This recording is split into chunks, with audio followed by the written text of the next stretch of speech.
यो कहानीको शीर्षक छ तिमी फेरि भेटियौ तर उस्तै रह्यो। धेरै वर्षपछि तिमीलाई फेरि देखे एउटा भिडभाड बीचमा, तर नजर जस्ताको त्यस्तै थियो, शान्त तर गहिरो। के याद छ तिमीलाई त्यो गल्ली, त्यो कफी पसल जहाँ हामी सपना साड्थ्यौ? आज म त्यही टेबलमा एक्लै थिएँ र अचानक तिमी आइपुग्यौ।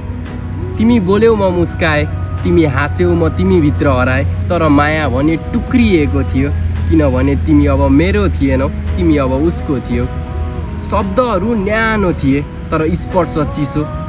तिम्रो आँखामा चिन्जान थियो तर अब त्यो आत्मीयता थिएन, आत्मीयता उसँग थियो। तिमी सोध्यौ कस्तो छौ, म भने मनभित्रै चिच्चाए। तिमी बिना अधुरो छु भन्न खोज्थे, तर जवाब सधैँ झुटो बोल्नुपर्छ। तिमी गयौ, म बसेँ। तिमी मुस्कुराउँदै मोडियौ र म आँसु लुकाउँदै फर्किएँ। हाम्रो कथा त अधुरो रह्यो, तर त्यो अधुरोपनमै एउटा सिङ्गो जिन्दगी बाँकी थियो। लेख्न त लेख्यौ अरूसँग, तर हामी बीच लेखेनौ। तिमी त भेट्यौ तर हाम्रो माया भेटिएन, तर हाम्रो माया भेटिएन।